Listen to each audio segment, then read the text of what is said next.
না বোঝার কারণে আজকে মমতাজের মতন একজন মহিলা সংসারটাতে নাইসে বাইসে একবারে নষ্ট করে ফেলাইছে। এখন বুবু কোথায়? খালি কইছে বুখারী শরীফ, তিরমিজি শরীফ, মিশকাত শরীফ এমন কোনো খণ্ড নেই যে উনি পড়ে নাই। কে কথা কয় না। অথচ আমাদের বাংলাদেশের আলেম ওলামার এমনও আলেম ওলামা আছে তার সামনে এখনো ও সূরা ফাতিহা পড়তে 20 বছর লাগবে। কথা কন। আর ওইটা শুনে কিছু কিছু লোক হাততালি বাজছে। এখন বুবু কোথায়? আমার বুবু মমতাজ কোথায় পালাইছে? আমার বুবু মমতাজ কোথায় পালাইছে? উল্টো পাল্টা নাচ দেখাইয়া সংসদ নষ্ট কইরাছে। আমার বুবু মমতাজ কোথায় পালাইছে? কোথায় রইলেন কাদের কাকা কামরুল ইসলাম হাসান দাদা? কোথায় রইলেন কাদের কাকা কামরুল ইসলাম হাসান দাদা? ওই ছাত্রদের ওই রক্ত নিয়া হুলি খেলেছে। আমার বুবু মমতাজ কোথায় পালাইছে? কোথায় সাবেক প্রধানমন্ত্রী?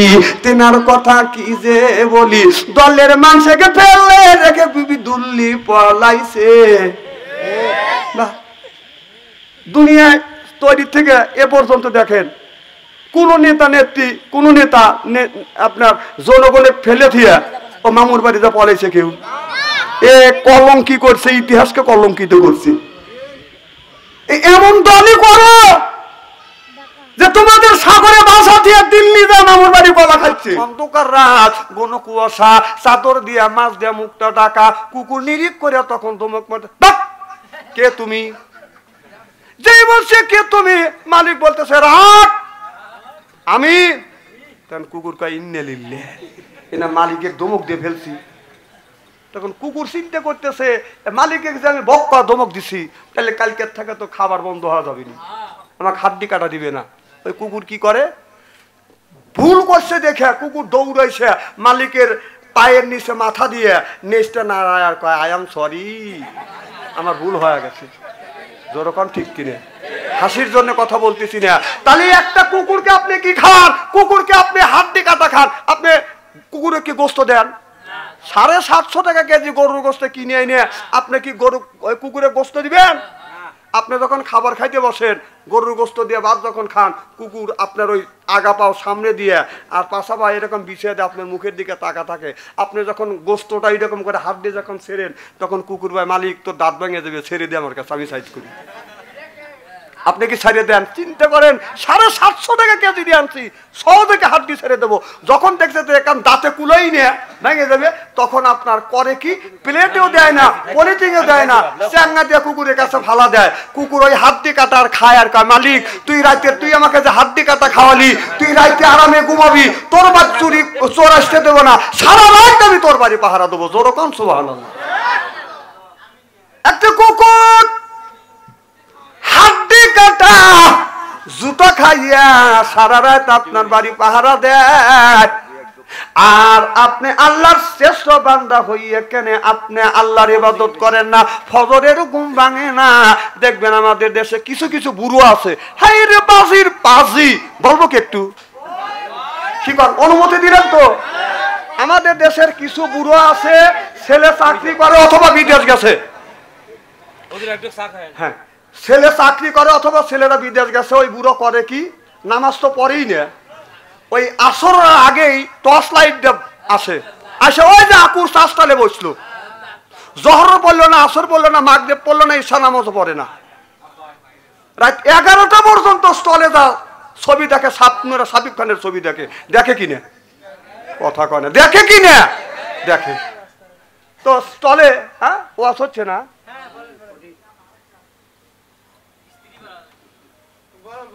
এমন স্ত্রী করবো না রে তোকারে রে, বাড়ির দেবের পারবিন না, গেরাম দেখে খাতের করতেছি। তাছাড়া স্ত্রী আমার ওয়াজে আসলে কানা মানুষ চোখে দেখে, ল্যাংড়া মানুষ হাইটে যায়, পুরান কাপড় ইস্ত্রি করে বাড়িতে পাঠাই। কি জানি বলতেছিলাম, মানে সাতমুর সাবিব খানের ছবি দেখতেছে রাত 11টা পর্যন্ত। দোকানদার সারাদিন চা বেচছে, ও তো বিশ্রামের দরকার। তো বলতে চাচা বাসায় যাও, আমি দোকান বন্ধ করবো। রয় বাবু এই পর্বটা দিয়ে লাগিয়ে গেছে।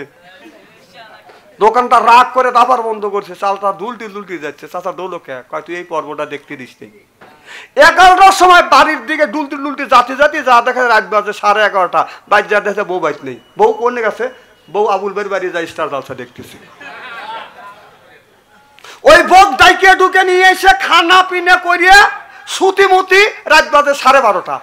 বউ সই দক্ষিণ পালে মুখ দিয়া, আর বুড়ি সই দক্ষিণ পালে মুখ দিয়া, বুড়ো সই উত্তর পালে মুখ দিয়ে। ওই বুড়ো বুড়ির হক আদায় করে না, বুড়ি বুড়ো হক আদায় করে না। ফজরের যখন আজান দেয়, মৌসুমের ঘুম ভাঙে, পশু পাখির ঘুম ভাঙে, কুত্তির ঘুম ভাঙে, ওই বুড়ো ওই বুড়ির ঘুম ভাঙে না। কথা কয় না, কথা কয় না। স্ত্রী করে ছেড়ে দেবো।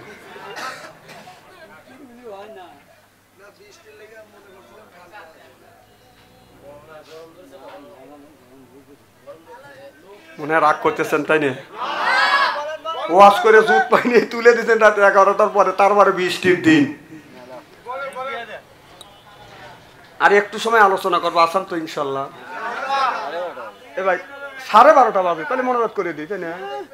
দেখ 12:30 বাজে মনোরথ করে দিই না, তারপরে ক্লিয়ার। এই এলাকার ভাই বোনেরা কে কোথায় আছেন তাড়াতাড়ি আসেন, এখনই তাবারক দেওয়া হবে। না না, আমি যদি না বলি বলবি না যে বাপসা আনসারি আইসে, তাবারক দিল তা ডাক দিল না।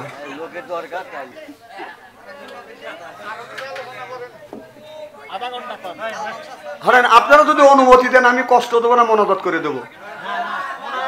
হ্যাঁ জোরকার মার হলো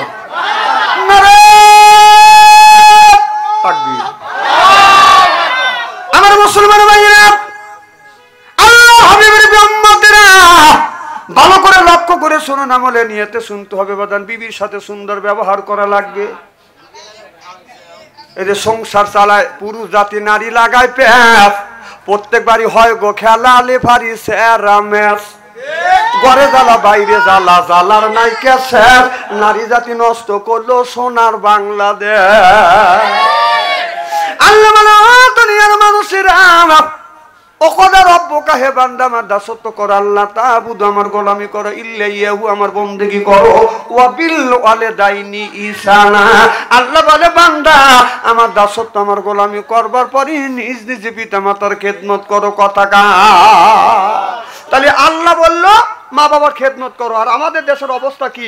বিয়ের আগে মা বাবার সাথে ছেলের খুব সম্পর্ক, ভাইয়ের সাথে খুব সম্পর্ক, বোনের সাথে সম্পর্ক, যেই বিয়ে হয়ে যায় আর সম্পর্ক বিচ্ছিন্ন হয়ে যায়। জোরকন ঠিক কিনে?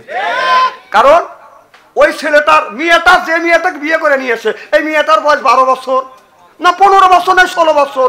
16 বছরের পিতৃ একটা ছেলে 25 বছরের যুবককে বিয়ে করিয়া স্বামীর কাছে যা বালিশ মন্তর দেয়।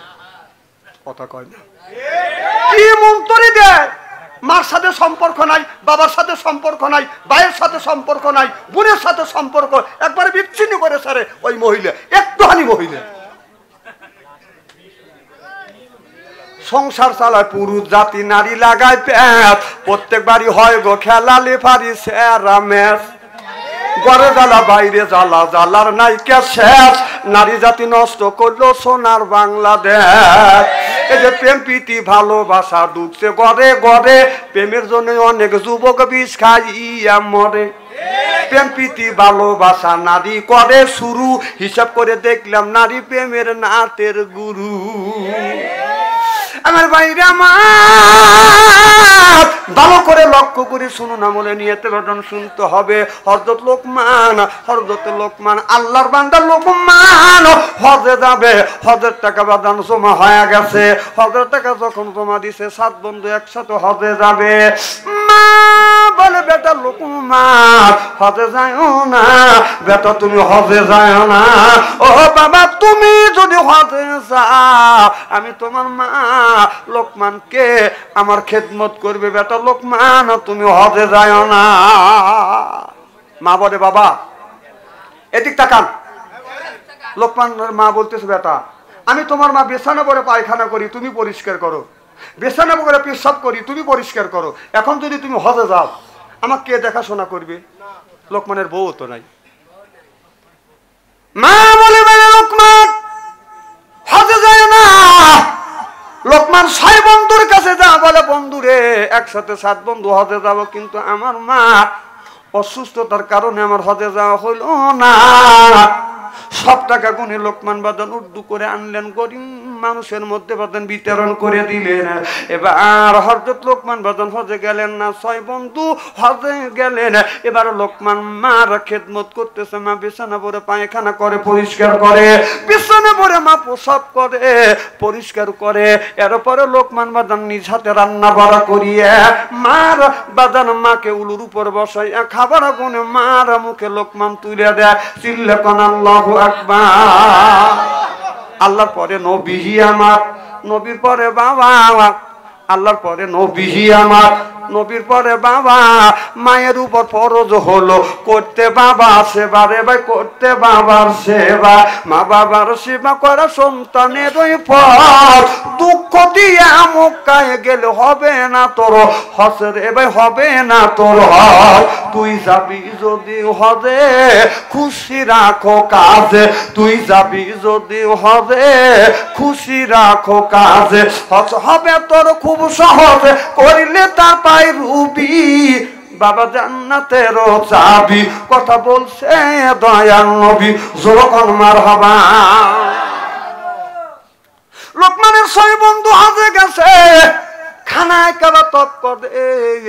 6 বন্ধু লক্ষ্য করে দেখে লোকমানের আগে আগে 6 বন্ধুর আগে আগে আল্লাহর বান্দা বাজান লোকমান খানায় কাবা তপ করতেছে।